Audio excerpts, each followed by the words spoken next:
자, 우리 어제 그 분포에 대해서 얘기를 좀 했는데 여러 가지 분포 이름이 많이 나왔는데 여러분이 그냥 보면 좀 많이 헷갈릴 것 같아요. 그래서 조금 정리를 더 해보면 크게 나눠보면 이산 확률 분포가 있었고 연속 확률 분포가 있었죠. 자, 이산 확률 분포에는 기본적으로 출발을 어디서부터 했었나요? 서로 배반적인 사건만 발생하는 베르놀리 시행을 기초로 해서 여러 가지 분포를 그거하고 어떻게 다르냐. 자, 일단은 베르놀리 시행을 여러 번 이렇게 반복해서 했을 때 그거를 이항 분포라고 했는데 이항 분포하고 뒤에 나온 분포들이 몇 가지가 있었죠. 수정을 해서 초기화 분포라든지 또 분포가 뭐가 있었나요? 이산 확률 분포 중에 포화송 분포 또 하나 있었죠. 예? 초기화 분포, 포화송 분포, 다항 분포. 자, 그게 이제 이산 확률 분포였고, 그거는 이제 이항 분포를 기준으로 조금씩 뭐가 다르냐, 아니면 확대했냐, 이거를 보면 될 것 같고, 그 다음에 연속 확률 분포는 여기서 많이 보지는 않는다 그랬죠. 그런데 여러분한테 익숙한 게 정규 분포라는 게 있는데, 정규 분포를 동전 던지기를 16번 하다가 보니까 이 경험상으로 이제 알게 된 거죠. 어느 정도 좌우 대칭 형태의 이론적인 확률과 근사하게 결과치가 나오더라. 자, 요거를 이제 알아냈고, 그거를 이제 수식화한 사람이 있었죠. 수식화한 사람이 있었고, 그거를 실제로 사회 현상에 적응한 사람도 있었고, 자, 그 사람 이름은 여러분이 뭐 암기할 필요는 없습니다. 그런데, 자, 그런 얘기를 좀 해봤습니다. 그런데, 어떤 자료를 측정을 했을 때, 단위가 각각 다른 어떤 집단을 측정을 했을 때, 이거를 비교하고 싶을 때가 있죠. 그런데 비교하고 싶은데 측정 단위가 다르기 때문에 직접적으로 이렇게 비교하기가 힘들 때는 여러분이 뭐 시험 같은 거 예전에 볼 때 보면 원점수가 있지만 그거를 표준 편차로 각 집단의 각각의 표준 편차로 나눠주게 되면 이게 이제 표준화가 됐다고 얘기를 할 수가 있죠. 그래서 그 양 집단을 비교할 수 있다고 했는데 그렇게 표준화하는 데 있어서의 이거를 대개의 경우에 표준 편차로 나눠주는데 편차를 표준 편차로 나눠주게 되는 이거를 우리가 Z라고 표시를 해서 표준 점수라고 얘기를 해봤습니다. 그래서 예로 든 거는 어떤 반은 몸무게를 킬로그램으로 쟀고 어떤 반은 파운드로 쟀을 때 그거를 비교를 직접 하기가 힘들 때 각 반의 몸무게의 표준 편차로 나눠서 이렇게 비교할 수가 있다 그랬죠. 그러면 우리가 자 이렇게 얘기를 해볼 수가 있습니다. 이거를 한번 들어봤을 텐데 어떤 확률 변수가 뭐 이런 거 여러분 들어봤죠? 모집단 n이고 분산이라는 이런 거를 따른다고 하죠. 이렇게 x라는 확률 변수가 모집단이 n으로 표기를 할 수 있고 분산이라는 분포를 따른다 이렇게 얘기를 할 수 있는데 여기서 z라는 거를 z라는 거를 저기서 써놓은 것 같이 어떤 x라는 확률 측정값과 표본 평균이라는 이게 이제 편차인데 편차를 그거의 표준 편차로 나누게 되면 이제 이거를 이렇게 표준화했다는 거죠. 표준화를 하게 되면 이건 이제 x라는 게 아니라 z 분포로 바뀐 거죠. 자, z라는 걸로 표준화했다 그러면 z라는 거는 분포가 이제 어떤 거를 따르나요? 평균이 제로고 분산이 1인 분포를 따르게 되죠. 자, 이렇게 이런 얘기를 여러분이 뭐 수학 시간에 아마 그 한 번쯤은 들어봤을 거예요. 자, 이 Z라는 분포가 평균이 제로고 분산이 1인 분포를 따른다. 요 위에 이렇게 써놓은 것들이 Z라는 걸로 표준화한 거죠. 자, 이렇게 다 표준화를 하면, 자, 이거는 확률 변수 X를 이렇게 표준화한 거고, Y라는 게 만약에 있다. Y라는 확률 변수가 있다 그러면 마찬가지로 yi-y 바 편차를 그거에 정확하게 표현하면 S라는 거는 이렇게 표현할 수가 있죠. X라는 변수의 표준 편차겠죠. 자, 뭐 Y라는 또 확률 변수가 있다 그러면 마찬가지로 SY라는 그 표준 편차로 표준화를 할 수가 있다는 거죠. 그러면 양자를 같은 데 분포를 그리거나 해서 비교를 할 수가 있다는 거죠. 자, 요건 이제 표준화했다는 거는 그런 의미를 가지고 있습니다. 자, 그 기타 연속 확률 분포가 여러 가지가 있는데 여기서 이거는 좀 덜 중요한 연속 확률 분포예요. 자, 이거보다는 더 중요한 게 T 분포라는 거하고 카이 스퀘어라는 게 있습니다. 카이 제곱 분포가 있는데 그거는 뒤에 9장, 10장 할 때 계속 나오니까 그때 좀 상세하게 보도록 하겠습니다. 여기서는 근데 이 분포가 뭐 전혀 의미가 없냐? 그건 아니에요. 좀 특이하기는 한데 특이한 연속 확률 분포긴 한데 우리가 정의 정도만 알고서 갈 필요가 있어요. 자, 이거를 상세하게 하지 않는 이유는 이걸 하다가 보면 뒤에 못하기 때문에 그래요. 자, 균등 분포라는 게 있는데 확률 변수의 모든 값에 대응하는 확률이 동일한 연속 분포라 그랬는데, 자, 이거는 선뜻 이렇게 와닿지는 않는데 예를 한번 들어보면 특정 노선을 운항하는 비행기의 운항 시간. 자, 이거는 약간의 여러분이 이렇게 생각할 수 있죠. 이거 그 운행 시간이 약간 연착되기도 하고 빨리 도착하는 경우는 거의 없긴 하지만 약간 변동성이 있는 게 아니냐. 약간 있지만 확률 변수의 모든 값에 대응하는 확률이 동일하다고 볼 수가 있다는 거죠. 간주할 수가 있다는 거예요. 이런 걸. 그 다음에 순환하는 지하철, 서울에 2호선이 순환하죠. 이렇게 빙글빙글 돌죠. 자, 이거 1회 순환 시에 소요된 시간 거의 일정하죠. 자, 일정하다는 거예요. 이런 게 균등 분포라고 할 수가 있습니다. 자, 이거는 제가 그림으로 나타내거나 이렇게 할 수 있는데 여기서는 그렇게 하지는 않도록 하겠습니다. 자, 그리고 이런 분포가 또 있습니다. 어떤 사건이 발생한 후에 다음 사건 발생 시까지의 소요 시간을 확률 변수 값으로 하는 연속 확률 분포죠. 자, 이거는 어떤 사건 발생 후에 다음 사건 발생할 때까지의 소요 시간 알 수 없죠. 알 수 없어요. 물론 평균적으로는 어느 정도 나오겠지만 이게 정확하게 알 수는 없어요. 이런 것도 연속 확률 분포라는 거죠.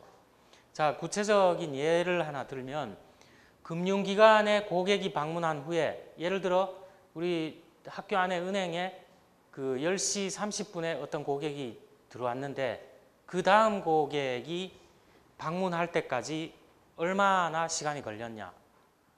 대개의 경우는 몇 명이 이렇게 줄을 서 있으니까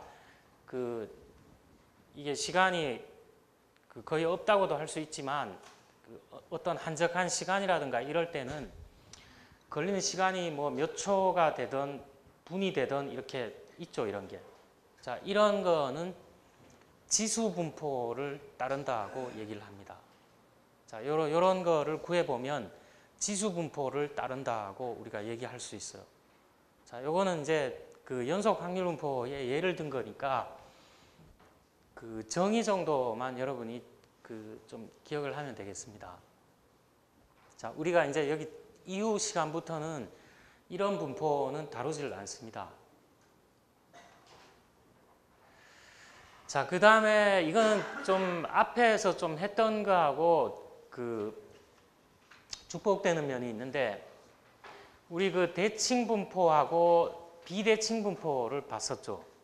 자, 대칭 분포는 확률 변수가 취할 수 있는 모든 값 중 중간에 해당하는 중앙값을 중심으로 그 위나 아래에 위치하는 값들에 대한 확률이 동일한 분포라고 했는데 전형적으로 정규 분포가 그렇습니다.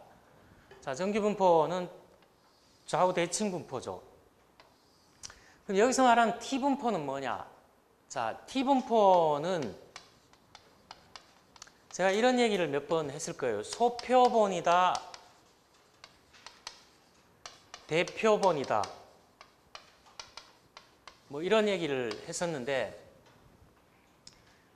우리가 동전 던지기 실험할 때도 뭐 그런 게 있었는데 동전 던지기는 워낙 단순하잖아요. 앞면 아니면 뒷면 나오잖아요. 근데 다른 현상들은 꼭 그렇지는 않죠. 자, 그렇지 않기 때문에 대개 한 30샘플이 30개 정도가 그 이하가 되면 분포가 이렇게 매끄럽게 나오지가 않아요. 정규 분포에 근사하게 나오지 않는다는 거예요. 자, 이런 소표본을 그 소표본일 때의 분포의 모습이 어떻게 될 거냐 이거를 그 이따 나중에 보겠지만 그 어떤 사람이 가명으로 이거를 발표를 합니다. 가명으로 스튜던트라는 이름으로 가명으로 발표를 해요. 그래서 스튜던트의 T 분포 뭐 이런 얘기를 하는데 T 분포라는 거예요. 자, 이거는 표본이 작기 때문에 대개의 경우에 정규 분포보다 이렇게 완만해요. 이렇게 분포가 넓게 이렇게 퍼져 있다는 거죠. 어떻게 나올지 좀 예측이 잘 안 되는 거죠. 그러니까 되게 넓게 이렇게 퍼져 있다는 거예요. 근데 표본이 이게 이제 대체적으로 경험치로 보면 표본 수가 한 10개 정도 되면 이렇게 펑퍼짐하게 돼 있다는 거예요. 10개 이하일 때는. 근데 표본을 한 뭐 15개, 표본을 한 30개 이렇게 하면 어떻게 되느냐? 표본 모양이 바뀌어요. 그래서 이게 이렇게 점점 이렇게 근사하게 된다는 거죠. 이렇게 정규 분포에 근사하게 된다는 거예요. 그래서 이렇게 소표본 30개 이하 정도일 때는 이 분포가 정규 분포를 따르지 않고 T 분포를 따른다고 얘기를 합니다. 자, 요거는 그 나중에 더 상세하게 보니까 그 이렇게 그 한번 얘기를 하도록 하겠습니다. 자, 여러분이 책 뒤에 부록에 보면 부록 한번 책 가지고 있는 학생들은 한번 보세요. 그 보면 그 제일 첫 번째 난수표 나오죠. 자, 난수표 잘 사용하진 않는데 어떤 그 확률 표본 추출에 아주 이상적인 랜덤 추출할 때 쓴다 그랬습니다. 그 다음에 부록 2를 보면 표준 정규 분포표가 나옵니다. 자, 이거 나중에 한번 쓸 거예요. 이거 사용합니다. 저하고 같이. 그 다음에 세 번째 보니까 T 분포표가 있어요. T 분포표가. T 분포표 보니까 그 여러분 자유도라고 있는데 자유도는 보통 샘플 수에서 마이너스 1을 많이 합니다. 반드시 그런 건 아닌데 그러니까 거기 보니까 샘플 수가 1부터 몇 가지 나와 있나요? 1부터 29까지 나와 있죠. 그러면 이 표는 언제 쓴다는 건가요? 샘플 수가 30개 이하일 때 그 자유도는 n-1이기 때문에 대개의 경우에 30개 이하인 경우에 이 표를 참조해서 값을 구할 수가 있다는 거죠. 자, 어제 제가 이런 얘기 했잖아요.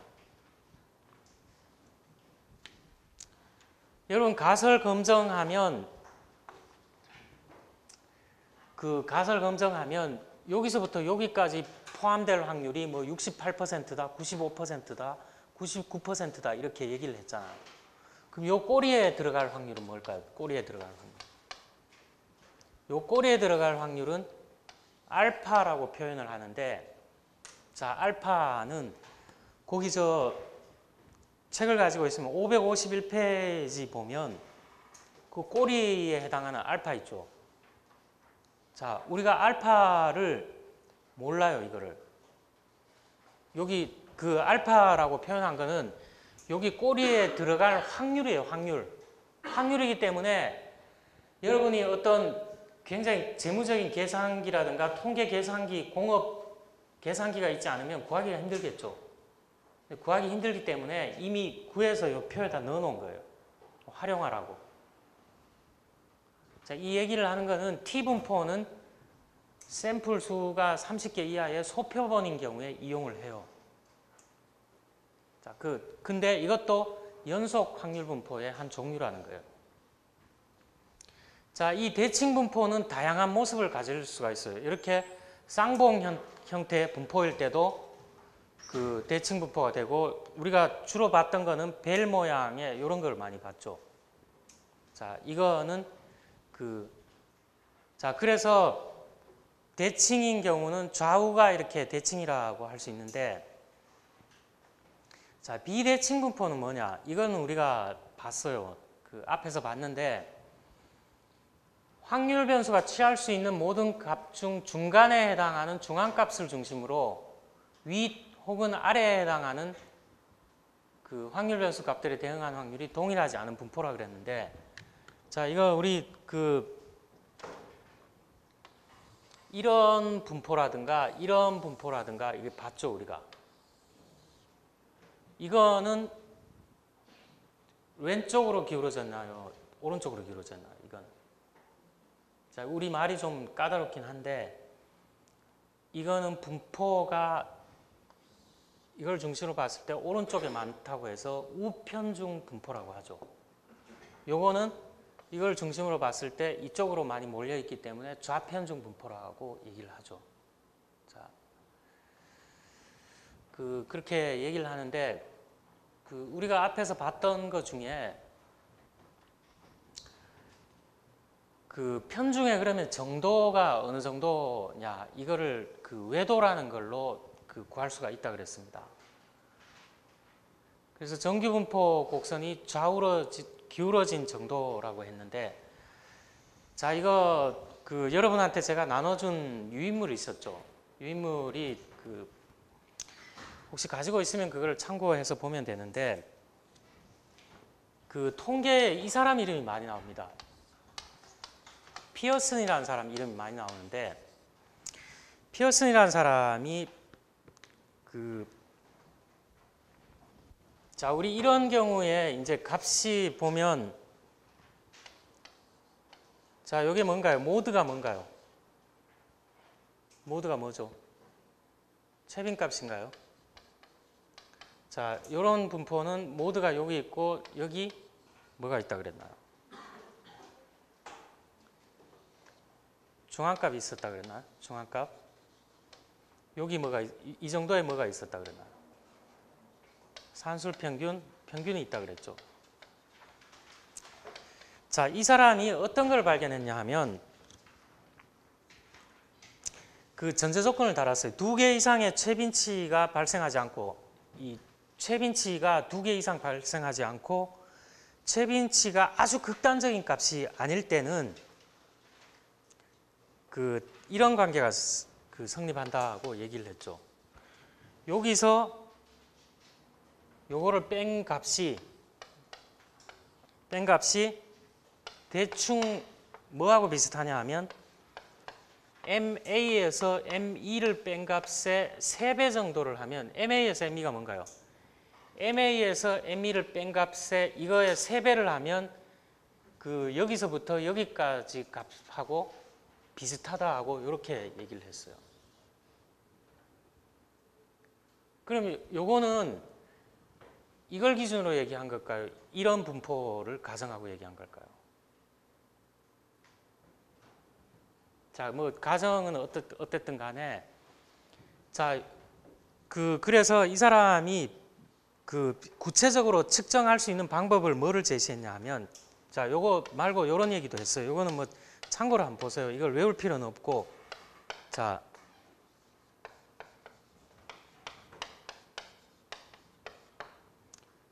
여기서 여기를 뺀 값은 이번에는 MA에서 ME, MA에서 ME를 뺀 값을 2배를 하면 여기서부터 여기를 뺀 값하고 비슷하다. 그러니까 실제로 그림은 그 어떻게 그려야 될까요? me 값은 이 정도 되는 걸로 이렇게 그리는 게 정확하겠죠. 대충 이렇게 정확하게 그리려면. 자, 그래서 이 사람이 그 첨도를 그 요렇게 수식으로 이렇게 정의하고, 자, ma-mo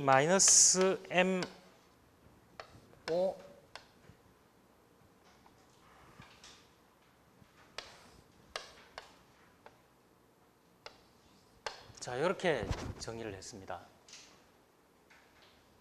MA에서 MO, 자, 이런 관계가 있기 때문에 이걸 테스트를 해보니까 MA에서 MO를 빼서 그거를 이렇게 나눠주거나 아니면 다른 방법으로 거의 비슷한 값인데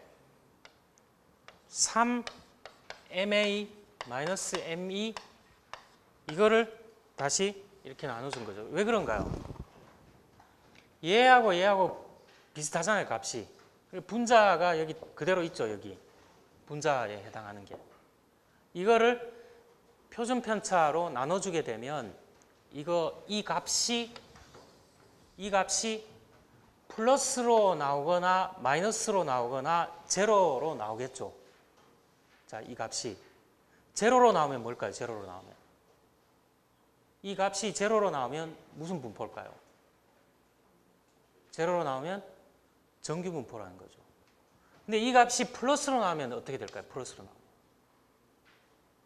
플러스로 나오면 우편중 분포가 된다는 거예요. 우편중 분포가. 그래서 이렇게 육안으로 봤을 때 분포가 뭐 이렇게 어떤 도움을 받아서 이렇게 분포를 그려서 나왔어요. 그러면 이런 형태는 이 피어슨이 제시한 외도 측정 도구로 그 계산을 해보면 이 값은 나옵니다. 이 값은 나오죠, 이거. 나오는데 이거는 플러스 값이 나오는 거예요.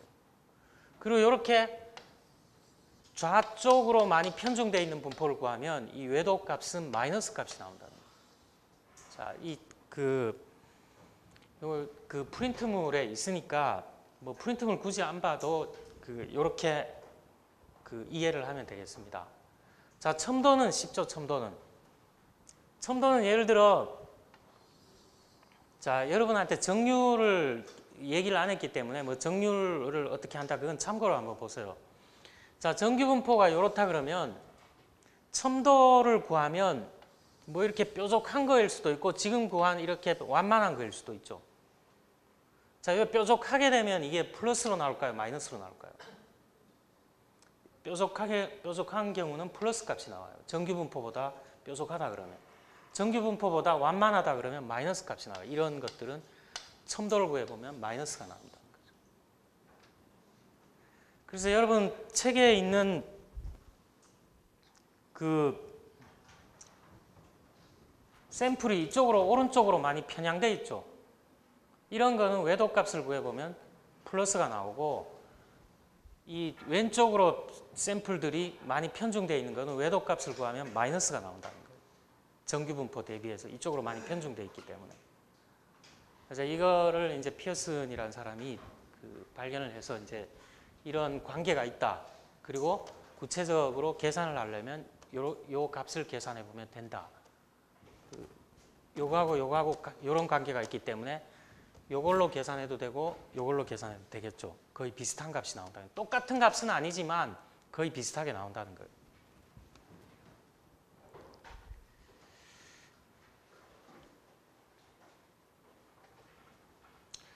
자, 확률 분포의 특성에 대해서 좀 살펴보겠습니다. 이거를 좀 앞에서 여러 가지 나왔던 게 있었기 때문에 제가 섞어서 설명을 좀 했던 건데, 자, 우리 보통 이산 확률 변수인 경우에 평균 구하면 어떻게 구했나요? 평균 구하면 자, 어떤 측정 값을 다 더해서 모집단 전체면 n으로 나눴고 샘플인 경우는 그 샘플 수로 나눴죠. 자, 이게 평균인데, 자, 여기서 그 기대값 개념이 나오는데,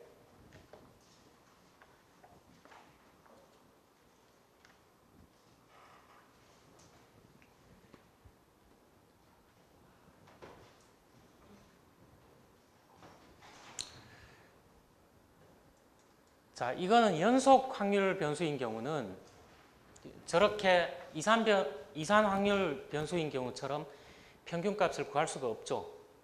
자, 이거는 확률 개념으로 다시 써야 됩니다.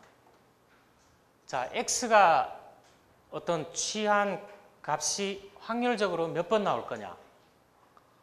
곱해서 다 더해야 기대값이 나올 수가 있죠. 자, 이거 예를 들어서 이렇게 보면 되는데, 자, 우리 앞에서 이런 예를 들었어요.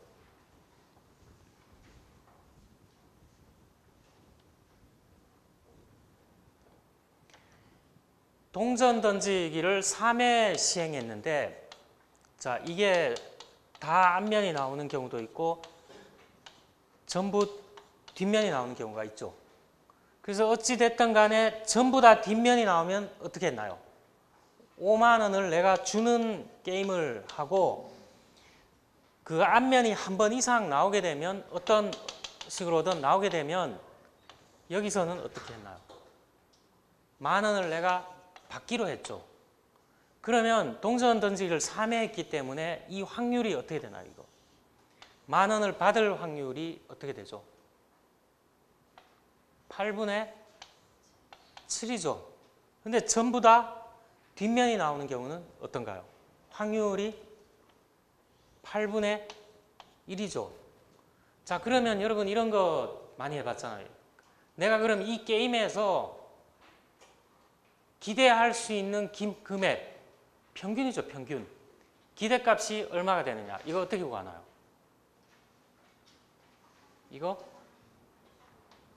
요거 곱해서 더하기 요거 하면 되죠. 자, 이렇게 하면 얼마가 되나요?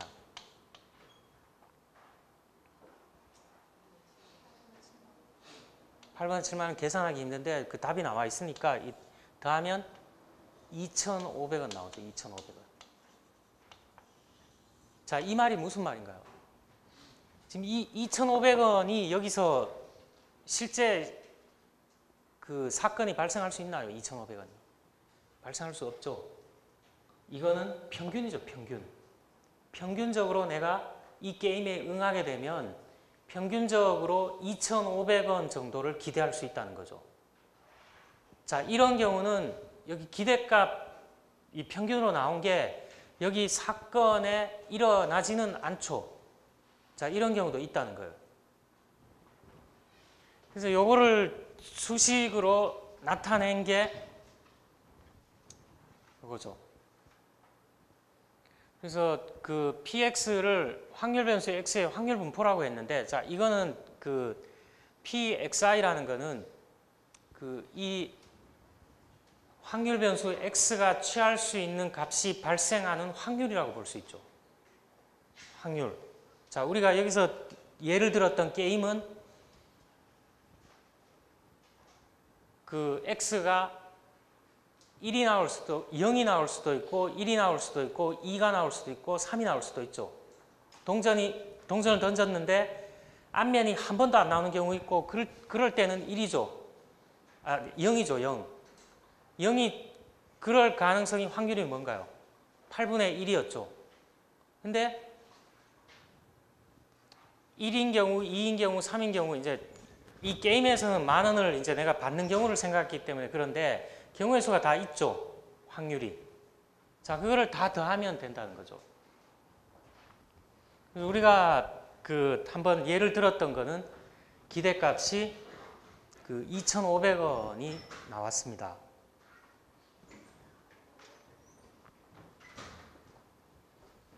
자, 우리 이항 확률 변수 x의 기대값인데 이거는 그냥 여러분 제가 증명하지는 않도록 하겠습니다. 여기 뒤에 또 나오는데 이항 확률 변수의 기대값은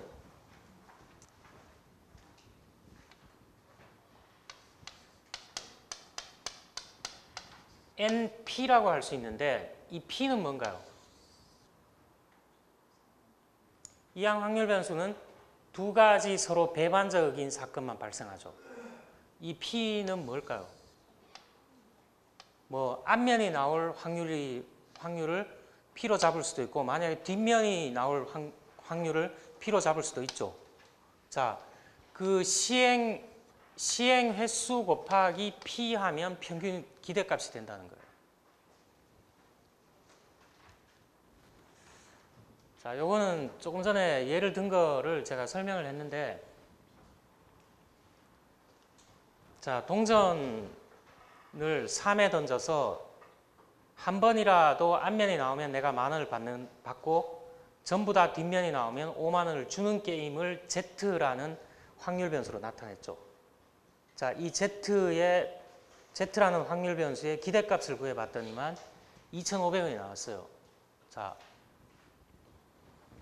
기대값을 우리가 다시 정의를 해보면 우리가 이제 확률 변수가 뭔지를 이제 배웠기 때문에 확률 변수가 취할 수 있는 모든 값들의 평균이라고 할 수 있죠. 근데 이 평균은 기대값과 동일한 값을 가지는 사건이 반드시 존재하는 것은 아니죠. 우리가 본 거에 여기 사건은 뭐가 나올 수 있나요? 10,000원을 받거나 50,000원 주거나 요거밖에 없죠. 그 사건이 발생할 수 있는 거는. 그래서 이 기대값하고는 일치하진 않죠. 값이. 자, 그 의미예요, 이거는. 이거 뭐 그렇게 중요한 의미가 아니라 그 기대값이 그 사건 중에 나올 수 있느냐, 안 나올 수도 있다는 거예요.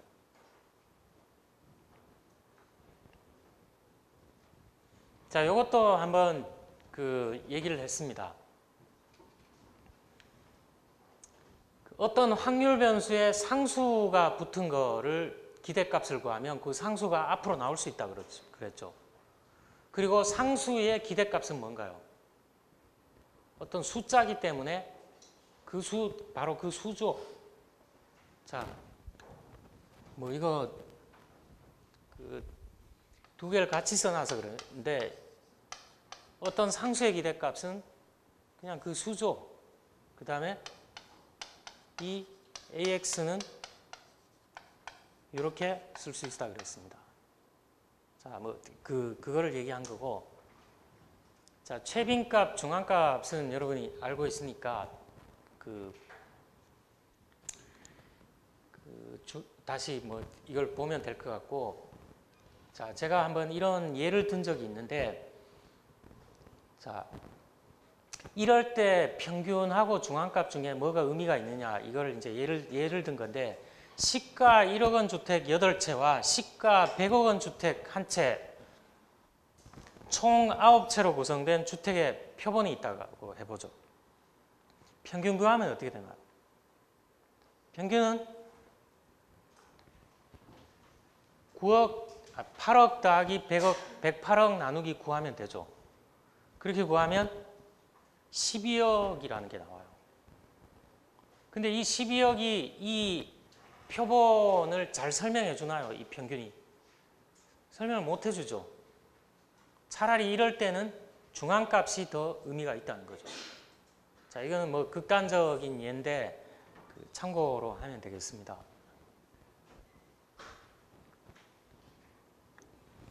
자, 분사는 조금 더 복잡합니다. 복잡한데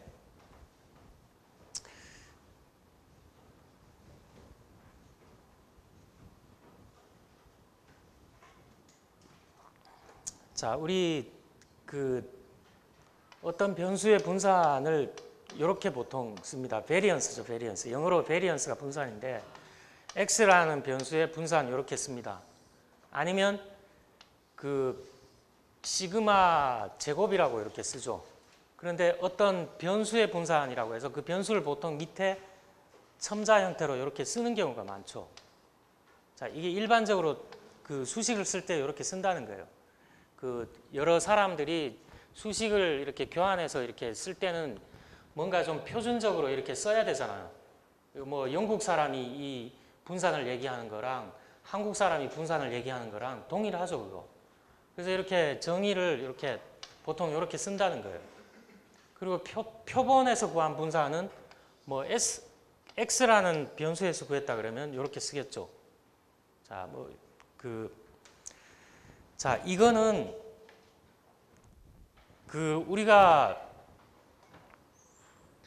원래 우리가 알고 있는 분산은 앞에서 공부했던 분산은 뭔가요? 이산 확률 변수일 때는 어떻게 분산을 구했나요? 편차를 이용했죠. x라는 분산구에 보면 측정 값들을 어떻게 했나요? 표본 평균의 이게 편차죠, 편차. 근데 편차는 한계가 있죠. 어떤 한계가 있나요? 편차 합을 다 더하면 제로가 될 수 있고, 실제로는 편차가 존재함에도 불구하고 다 더하면 작은 수로 나올 수가 있잖아요. 그래서 그 편차를 응용해서 보통 제곱을 많이 이용한다 그랬잖아요. 제곱을 해서 어떻게 하나요? 그 표본 구성하는 요소 수만큼 편차가 존재하잖아요. 그래서 그거를 다 이렇게 구해서 다 더하죠. 다 더하는데 이걸 어떻게 하나요? 모집단 전체인 경우는 n으로 나눠주고 샘플에서 구한 경우는 n-1 이렇게 한다 그랬죠. 그런데 그 우리가 평균도 마찬가지고 분산도 마찬가지고 이산 확률 변수일 때는 그 이렇게 구할 수 있지만 연속 확률 변수일 때는 그 이렇게 구하는 게 아니라 기대값 개념으로 해주죠. 기대값 개념으로. 기대값 개념으로 다시 쓰게 되면 어떻게 되나요? 자, 우리 그 평균 구할 때 보면 시그마 xi에다가 그 변수가 취할 수 있는 확률을 해서 이렇게 하는데 이것도 마찬가지라는 거예요. 이게 이제 그 이산 확률 변수의 분산일 때는 이렇게 하는데 이게 연속 확률 변수일 때는 이렇게 쓰면 안 되고 기대값 개념으로 쓰죠. 자, x 마이너스 x 바의 제곱에다가 그게 취할 수 있는 확률을 마찬가지로 곱해주는 거예요. 자, 이렇게 표현을 해보면 x 바 대신에 뭐가 들어갔나요? 그 마찬가지로 기대값으로 바꿔놓은 거예요. 자,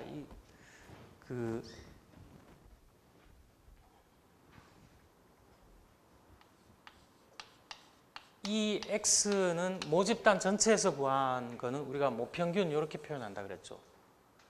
만약에 그 표본에서 구했을 때는 이거를 x 바 이렇게 표현하는데, 자, 우리는 모집단 전체에서 구했다고 보고 이걸 다시 해보면 어쨌든 기대값에서 어떤 특정 값에서 기대값만큼 뺀 거 이건 뭔가요? 편차죠, 편차. 편차잖아요. 이거. 편차의 제곱에다가 그 변수가 취할 수 있는 값의 확률을 곱해서 이렇게 분산을 정의를 할 수가 있습니다. 그래서 이거를 이렇게 써놓으면 되게 복잡하잖아요. 이거 구하기가 되게 힘들 수 있죠. 그래서 이거를 전개를 한번 해보자고요. 전개를 제가 좀 교재에는 없는데 전개를 좀 해서 이렇게 풀었었어요. 그래서 결론은 뭐냐? 결론은 자, 이 분산이라는 거는 이렇게 구할 수가 있는데, 자, 이거 그 표본이 아니라 뭐 평균에서 구했다고 하면 이렇게 하면 되죠. 이 결론은 뭐냐? 이거는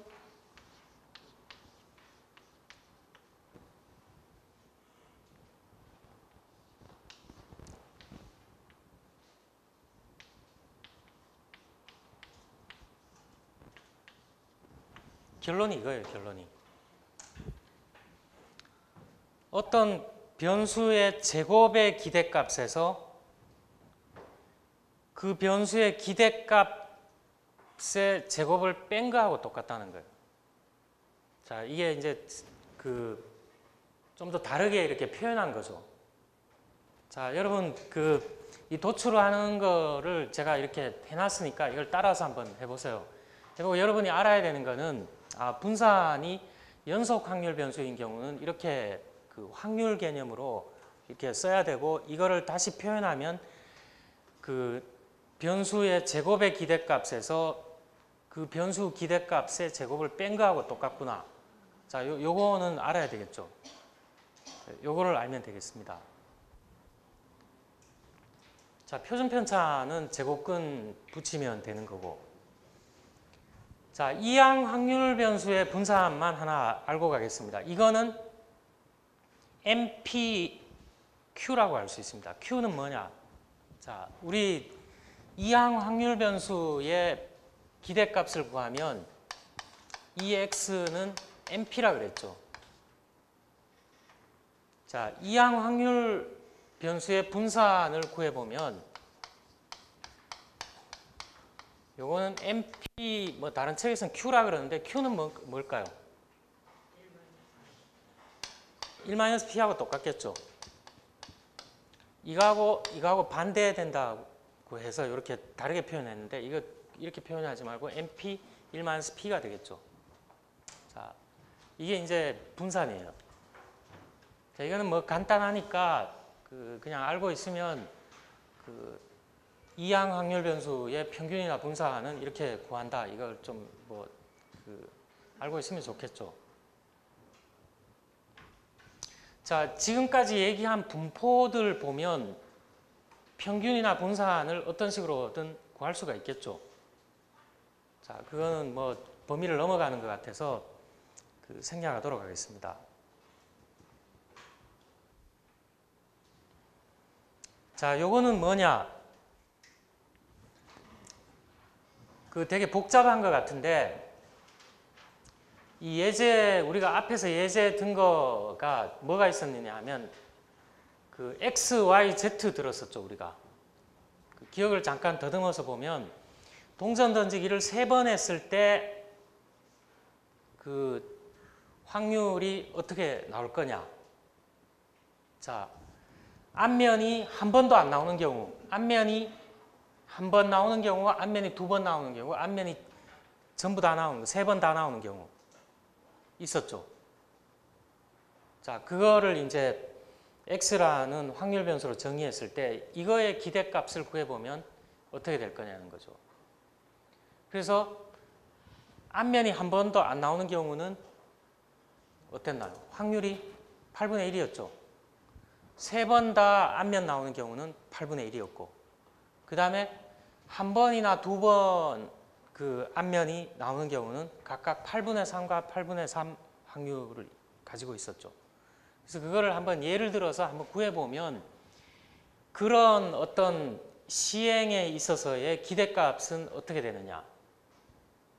2분의 3이 나왔어요. 2분의 3 기대값. 2분의 3이 나왔고 그러면 그런 시행의 분산은 어떻게 구할 수 있느냐. 분산 여기 넣어보면 되죠. 자, 제로인 경우, 한 번 앞면인 경우, 2번 앞면이 나오는 경우, 3번 앞면이 나오는 경우 해보면 되죠. 뭘 뺐나요? 요 기대값이 요거죠, 요거. 요 기대값을 다 빼서 제곱을 하고 그 확률을 곱해보면 결론이 어떻게 나왔나요? 분산은 4분의 3이 나왔죠. 자, 이렇게 나올 수가 있습니다.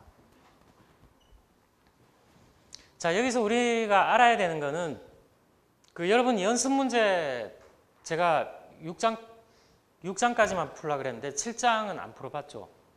예, 7장은 아마 좀 나중에 풀어봐야 될 텐데 연습 문제에 보면 이 특성을 이용해서 푸는 것들 약간 응용한 것들이 나옵니다. 자, 확률 변수 분산의 특성인데 분산은 결론적으로 결론만 얘기하면 자, 우리 기대값 구할 때 이런 거 구했잖아요. 상수가 어떤 변수에 상수가 붙어 있을 때 이게 어떻게 나오냐. 그대로 이렇게 나온다 그랬는데 자, 마찬가지로 분산에도 이런 게 붙어 있을 수가 있죠. 분산, 자, X라는 변수의 분산 우리 구하는 건 많이 해봤는데 여기 만약에 상수가 붙어 있다. 이거 어떻게 될까요? 예? 결론 먼저 말하면 이거 A 제곱으로 나옵니다. 이렇게. A 제곱으로 나온다는 거예요.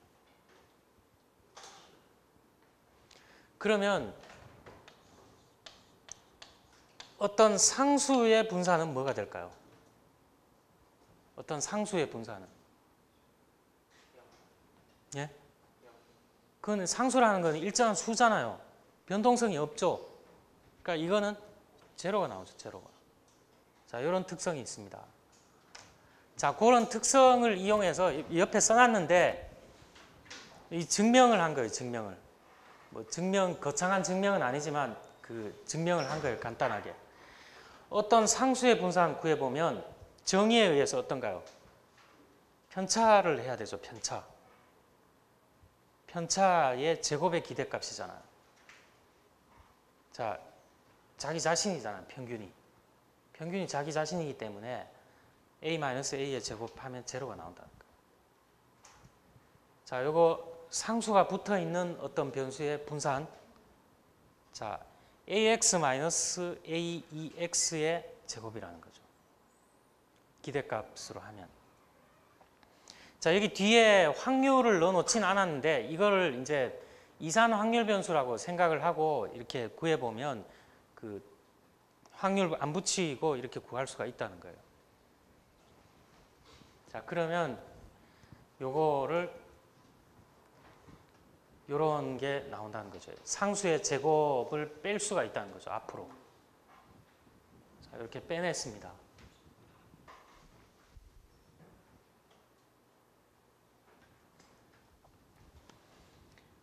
자, 약간 뭐 오전에 좀 졸리긴 한데 조금만 더 하도록 하겠습니다.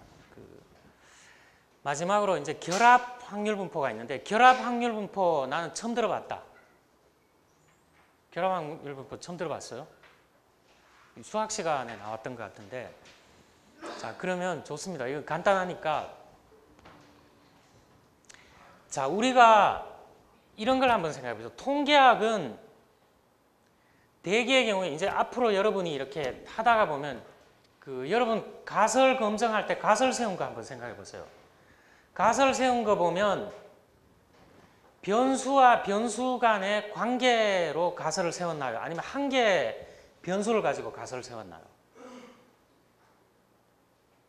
대개 현상과 현상이라는 걸 가지고 변수 두 개를 가지고 가설을 세웠죠. 그래서 통계학은 사실은 한 현상에 관심이 있는 게 아니라 변하는 현상과 현상 간의 관계에 관심이 있는 관계.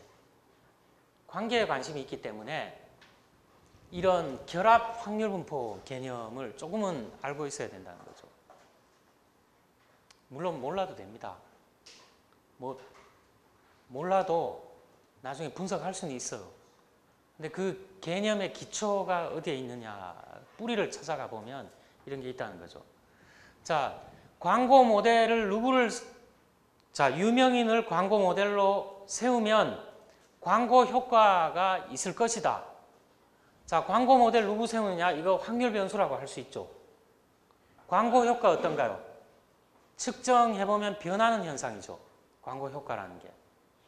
자, 물론 광고 효과라는 게 그 관찰이 바로 되는 변수는 아니지만 잠재 변수라고 할 수 있는데 어쨌든 그런 게 있다는 거죠. 그래서 통계학은 주로 현상과 현상의 관계에 관심이 있다는 거예요. 그래서 이 결합 확률 분포는 뭐냐? 두 개 이상의 확률 변수가 관련된 확률 분포라는 거예요. 앞에서 하나의 변수 자꾸 이렇게 얘기한 거는 우리가 분석하는데 기본이 되기 때문에 얘기한 거고, 실제는 확률 변수 두 개 이상이 관련될 때 관심이 있다는 거죠. 자, 이런 거 한번 생각을 해보죠. 원래 주사위 눈금이 몇 개 있나요? 주사위가 나올 수 있는 경우의 수가 1, 2, 3, 4, 5, 6 표시되어 있죠. 면이 6개의 면이 나올 수가 있죠. 자, 그러면 우리가 이런 거를 한번 해보죠. 두 개면에 청색 라벨을 붙였어요. 그 다음에 또 두 개면은 노란색 두 개 붙이고, 또 나머지 두 개면은 빨간색으로 이렇게 R이라는 걸로 표현을 해서 블루, 옐로우, 레드로 표시해서 했다 그러면 주사위를 던지면 여기서 말하는 각각의 색깔이 나올 확률이 각각 얼마가 될까요?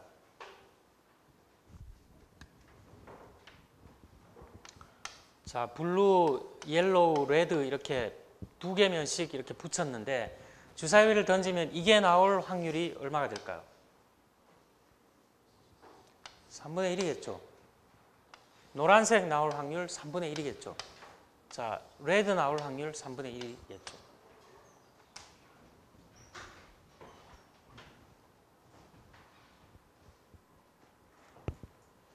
자, 이거 잠깐 돌려놓은 겁니다. 자, 여기서 그 하나의 가정을 어떻게 하느냐. X라는 확률 변수를 어떻게 정의를 하느냐.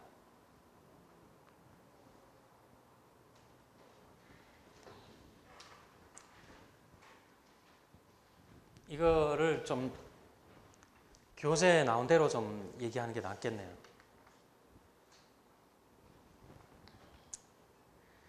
자, 주사위에서 블루가 나오면 1, 옐로우가 나오면 2, 그 레드가 나오면 3을 부여하는 확률 변수를 X라고 해보죠.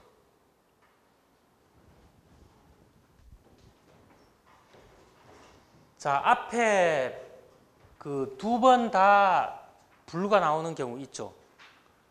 그 다음에 블루 Y, 블루 레드 이렇게 나오는 경우 있죠. 이거를 1로 이렇게 표현을 했어요. 그 다음에 이렇게 나오는 경우가 있죠. 옐로우 뭐 이렇게 각 색깔로 조합이 돼서 나오는 경우 있죠. 이거를 2라고 표현을 했어요. 그 다음에 레드가 앞에 나오는 경우를 3이라고 표현을 했어요. Y는 뭐냐 그러면 Y는 자, 그 블루가 나오면 1, 옐로우가 나오면 2, 그 레드가 나오면 3을 부여하는 확률 변수를 Y라고 정의를 했죠. 자, 제가 좀 말을 혼용을 했는데 첫 번째 주사위가 블루가 나오면 1, 옐로우가 나오면 2, 레드가 나오면 3이라는 걸 구했어요. 이거는 Y라는 변수는 뭐냐? 두 번째 주사위가 블루가 나오면 1이라는 걸 붙였고 옐로우가 나오면 2, 그 다음에 레드가 나오면 3이라는 걸 붙였어요. 자, 이거 그 자세히 안 보면 뭐 좀 헷갈리는데, 자, 그 두 개 주사위를 지금 하나씩 던진 게 아니죠. 동시에 던졌죠, 동시에. 자, 동시에 던지는 그 실험을 한 건데 이렇게 정의를 했다는 거예요. 이 예가 좀 이렇게 팍 와닿지가 않는데 어쨌든 그 결합 확률 분포를 얘기를 하려면 이렇게 좀 이런 예를 많이 들 수밖에 없습니다. 자, 이렇게 정의를 하면 X 값이 1이 나오는 경우, 2가 나오는 경우, 3이 나오는 경우가 있겠죠. 그 다음에 Y 값도 1이 나오는 경우, 2가 나오는 경우, 3이 나오는 경우가 있겠죠. 자, 이런 경우의 수가 있잖아요. 다 어떤가요? X가 취할 수 있는 값 1, 2, 3이죠. Y가 취할 수 있는 값 1, 2, 3이죠. X라는 확률 변수가 취할 수 있는 값은 1, 2, 3 외에 없죠. Y도 마찬가지죠. 자, 이거를 예를 들어 각각 이렇게 표현했다 그러면 어떨까요?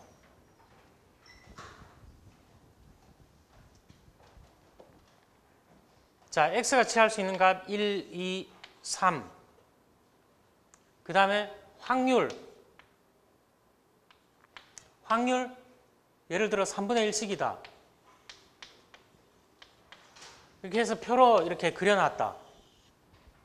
자, 정교한 표는 아닌데 이렇게 표로 그려놨다 그러면 어떤가요, 이거? 이걸 뭐라 그러나? 확률분포라고 얘기를 하죠. 정확하게는 확률분포표겠죠. 근데 여기서는 지금 그 다음에 y라는 변수도 뭐 1, 2, 3이라는 걸 취하는데 이게 나올 확률이 뭐 3분의 1씩이다.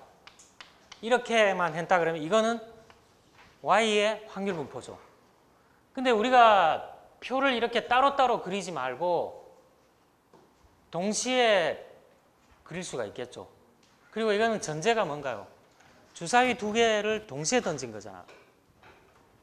그래서 이걸 같은 그림으로 한 표에다가 이렇게 같이 그려 놓게 되면 두 확률 변수를 결합해서 만들어 놓은 거죠. 확률분포표로. 자, 이런 거를 결합 확률분포표라고 얘기를 합니다. 그래서 요 각각 보면 y값이 1이 나올 확률은 3분의 1, 2가 나올 확률은 3분의 1, 3이 나올 확률은 3분의 1이죠. 그래서 요거를 다 더하면 어떻게 되나요? 1이 되죠. 그러면 x가 1이 나올 확률은 마찬가지로 3분의 1, 3분의 1, 3분의 1. pxi의 합은 1이 되죠. 자, 이 열과 행으로 이렇게 나타냈는데 여기 주변에 있는 이걸 뭐라 그럴까요? 이 주변에 있는 이거를. 표의 한쪽 주변에 있고 표의 한쪽 주변에 있잖아요, 이게. 자, 이거를 주변 확률분포라고 얘기를 합니다. 확률 변수 하나만의 확률분포. 여기서는 x의 확률분포가 있고 y의 확률분포가 있겠죠. 그래서 이 주변 확률분포의 합은 1이 되잖아요. 여기 py가 취할 수 있는 확률의 합은 1이 되고 x가 취할 수 있는 확률의 합도 1이 되잖아요.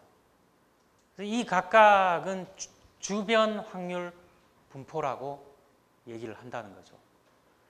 자, 여기까지는 여러분 그 하나의 예를 들어서 이렇게 한 거니까 그 좀 예제가 마음에 안 든다 그러면 여러분 결합 확률 분포는 두 변수를 같은 표에다가 그 취할 수 있는 각각 확률을 같이 넣어 놓은 거다. 이렇게 그냥 뭉뚱그려서 이렇게 이해를 하면 될 것 같아요. 자, 그건 이제 기본적인 걸 이제 얘기한 거고. 자, 여기서도 x라는 변수와 y라는 변수의 기대값을 구할 수 있겠죠. 평균을 구할 수가 있어요. 그럼 이거는 두 개가 각각 1, 2, 3을 취할 수 있고 확률이 3분의 1, 3분의 1, 3분의 1이니까 두 개가 구해보면 기대값이 똑같이 2가 나오죠. 그 다음에 분산 구할 수 있겠죠. 분산도 구해보면 똑같이 3분의 2라는 분산이 나옵니다. 자, 여기서 그 중요하게 얘기하고 싶은 건 뭐냐 하면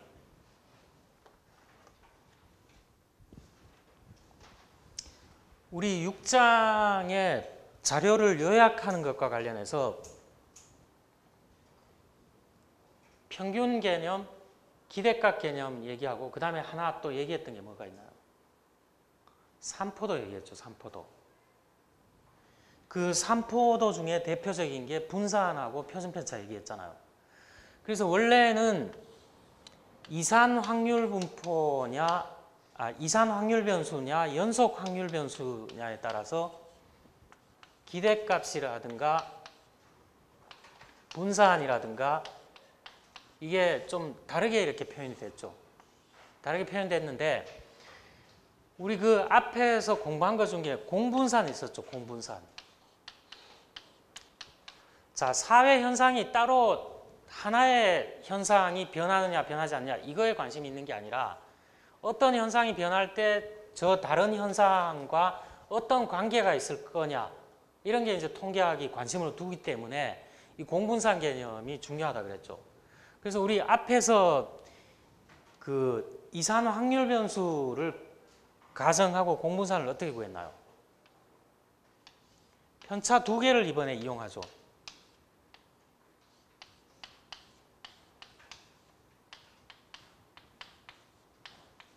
편차 두 개 이용했었죠. 그래서 이거 어떻게 했나요? 각 변수의 편차를 두 개를 곱해서 이게 그 샘플 숫자만큼 나올 수 있죠. 그 샘플 구성하는 요소 숫자만큼 나올 수가 있죠. 그래서 이거를 다 더했죠, 우리가. 다 더해서 어떻게 했나요? 모집단 전체에서 구했으면 모집단 전체 수로 나눴고, 모집단 전체가 아니면 샘플 수에서 마이너스 1을 이렇게 구했죠. 자, 이것도 마찬가지로 기대값 개념으로, 그 연속 확률 변수인 경우는 기대값 개념으로 써야 된다 그랬는데, 이거를 다시 써주면 이거 뭔가요, 이거? x라는 변수의 편차죠. y라는 변수의 편차죠. 편차. 두 개를 곱해서 이거의 기대값을 구한 게 공분산이라는 거예요. 자, 그러면 여러분이 여기서 알아야 되는 건 뭐냐? 자, 이렇게 해놓으면 다 집어넣어서 계산해 봐야 되죠. 좀 복잡하잖아요. 그래서 이거를 전개해서 마찬가지로 다시 정리를 해보면, 이 공분산이라는 거는 마지막에 이렇게 계산을 해볼 수가 있어요. x변수, y변수의 기대값에서 그 x의 기대값 곱하기 y의 기대값을 빼준 경우로 구할 수가 있다는 거예요. 이렇게 한번 그 정리를 할 수가 있습니다. 자, 여기 그 친절하게 써놨으니까 그 한번 이렇게 손으로 한번 해보세요. 손으로 안 해보면 잘 따라하기가 힘든데, 자, 그게 중요한 게 아니라, 그 요렇게 기대값 개념으로 공분산을 나타낼 수가 있고, 요렇게 간편한 형태로 그 다시 쓸 수가 있다. 요거는 기억을 해놔야 되겠죠. 다 했어요. 다 했고, 그 예제를 가지고 그 해본 거죠. 예제가 뭔가요? 예제가 주사위 눈금 두 개씩 해서 붉은색, 푸른색, 노란색으로 이렇게 붙여갖고 그 동시에 던졌을 때 나올 수 있는 경우를 이렇게 나열한 거죠. 이거의 공분산을 실제로 한번 해본 거죠. 되게 복잡해 보이죠. 복잡하죠, 사실. 잠깐 실수하면 이거 값이 안 나오겠죠. 자, 이건 일일이 정의에 충실하게 한 거죠. 정의에 충실하게. 자, 각각의 편차를 곱해서 그게 취할 수 있는 확률을 구해서 이걸 전부 다 더한 거죠. 자, 다 더하면 공분산이 나오는데, 자, 이걸 해봤더니면 제로가 나왔어요. 공분산이 제로가 나왔다는 것은 뭔가요? 자, 저게 복잡하면 이 값이 제로가 나왔다는 것은 뭔가요?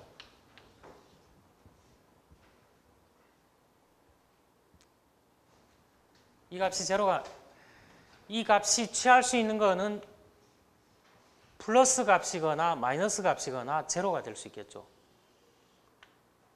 자, 여기 어떤 편차가 제로가 나오면 이거는 이렇게 얘기하면 안 되고, 자, 이거 한번 얘기한 적이 있는데, 이 값이 플러스가 나오려면 이게 식이 어떻게 돼야 되나요? 부호가 이 괄호에 있는 두 개가 둘 다 플러스가 나오거나 둘 다 마이너스가 나와야 이렇게 플러스가 나오겠죠. 그 다음에 이게 마이너스가 나오려면 부호가 달라야 되겠죠. 이게 제로가 나오려면 어떻게 돼야 되나요? 어느 하나가 제로가 나오거나 두 개 다 제로가 나오면 이게 제로가 나올 수 있죠. 자, 이 값이 제로가 나왔다는 말은 무슨 말이냐 하면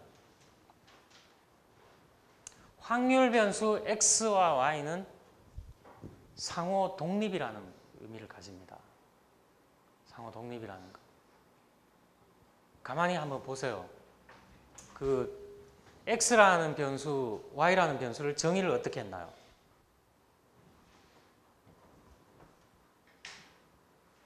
자, 이렇게 주사위 눈금 위에 칠해져 있는데 첫 번째 주사위가 청색 나왔으면 두 번째 주사위가 청색이 나올지 황색이 나올지 붉은색이 나올지 영향을 주나요, 안 주나요? 영향 안 주죠. 그냥 생각해봐도 그렇잖아요. 자, 영향 안 주죠. 동전 던지기 할 때도 어떤가요? 앞에 3번 연속 앞면 나왔다고 해서 4번째 던졌을 때 꼭 뒷면 나온다는 보장 없죠. 서로 독립이잖아요. 독립 내지 이걸 또 뭐라 그러나요? 서로 배반이죠. 배반인 사상이죠. 그래서 이걸 공분산을 구해보면 제로가 나왔다는 것은 두 개의 확률 변수가 서로 독립적으로 움직인다는 거죠. 독립적으로 움직인다는 거죠. 관계가 없다는 거예요. 그래서 첫 번째 주사위 굴리기 결과가 두 번째 주사위 굴리기 결과와 무관하다는 거죠. 자, 이 공분산을 통해서 이런 거를 좀 알 수가 있습니다. 그리고 이거는 또 어떤 의미를 가지느냐. x라는 변수의 변화와 y라는 변수 변화 간에는 관계가 전혀 없다는 거죠. 전혀 없다는 거예요. 전혀. 독립이라는 거는. 자, 여기까지 좀 얘기를 했는데 여기까지 질문 있나요, 혹시?